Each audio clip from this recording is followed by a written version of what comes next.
The minimum, बस कितना 1 second भी पूरा नहीं लगता है आँख झपकने में। कहते हैं उनको वो एक एक पल सालों के जैसा लगता है फिर भगवान का जब विरह होता है। चैतन्य महाप्रभु कहते हैं बस वो आँख झपकना भी अच्छा नहीं लगता है। गोपियों ने ना ब्रह्मा जी से ये कंप्लेन किया था कि आपने ये आँख झपकने का सिस्टम क्यों बनाया है, इतनी भी देर हम भगवान के दर्शन से दूर नहीं रहना चाहते, आपने ये क्यों बनाया। बस ऐसा नहीं हो सकता था कि हमारी आंखें बिल्कुल बस खुली ही रहती और भगवान को हम हर पल,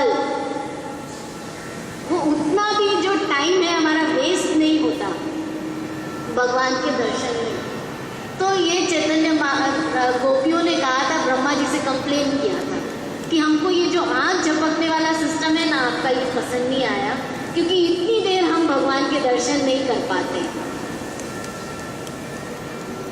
और चैतन्य महाप्रभु कहते हैं वो आँख झपकने वाला जो समय है वो मुझे वर्षों के बराबर लगता है, कि उतनी देर भी वो दर्शन से भगवान के दूर नहीं रहना चाहते।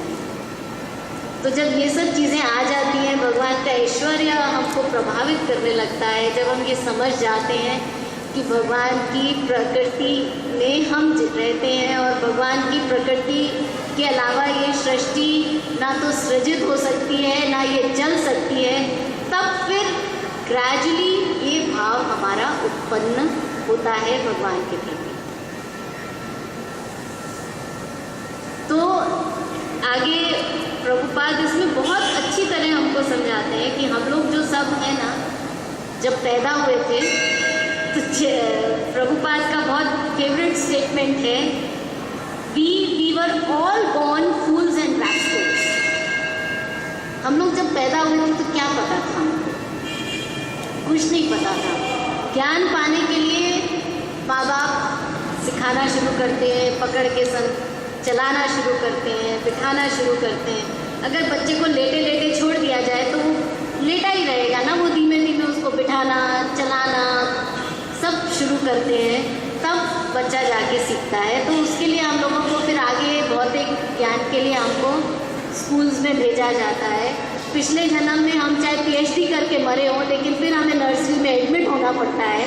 उसके बाद वहीं से ABCD से हमको शुरू होकर आगे ज्ञान, जो भौतिक ज्ञान है उसको अर्जित करना पड़ता है। लेकिन अनफॉर्चुनेटली ये ज्ञान जो है इसी जन्म में समाप्त हो जाता है।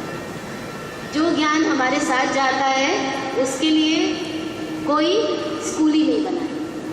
उसके लिए अगर कुछ स्कूल्स बने भी हैं, जैसे मंदिर वगैरह में चर्चा होती है, कितने लोग आना चाहते हैं, बहुत कम लोग आना चाहते हैं। एक संडे मिलता है तो सब लोगों को बहुत काम रहते हैं, तो संडे को उन लोगों को लगता है अभी थोड़ा सा भर तो काम किया, आज आराम करने का है। तो ये because it is not given importance, enough importance, कि इस ज्ञान को अर्जित करने की जो इम्पोर्टेंस है वो हम लोगों को सिखाई नहीं गई शुरू से, वो हम लोगों को पता नहीं है। इसकी वजह से इसकी तरफ हमारा ध्यान नहीं जाता है।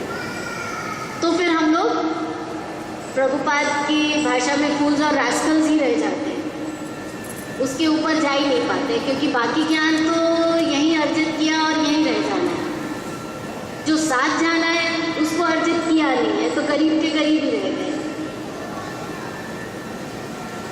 कुछ हासिल नहीं कर पाए इस जगत में, इस शरीर को पाने के बावजूद।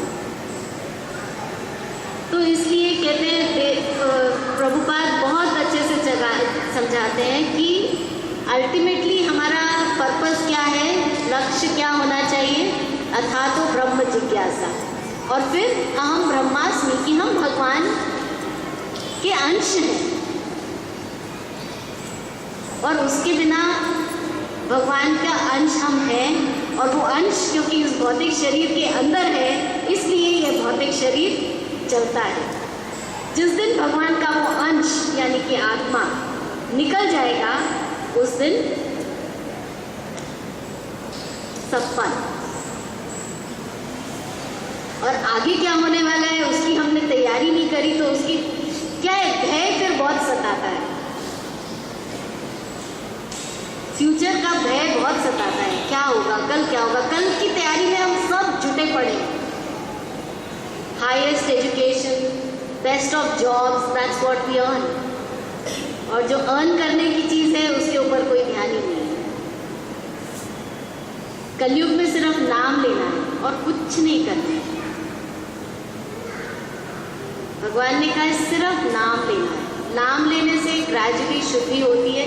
फिर क्या है, जब सफाई होने लगती है तो भगवान की तरफ आकर्षण बढ़ने लगता है। जब आकर्षण बढ़ने लगता है तो उनके विषय में जानने की उत्सुकता बढ़ती है। जब उत्सुकता बढ़ती है तो हम किसी भी तरह कोशिश करते हैं कि भगवान के बारे में उनकी चर्चाओं में बैठें।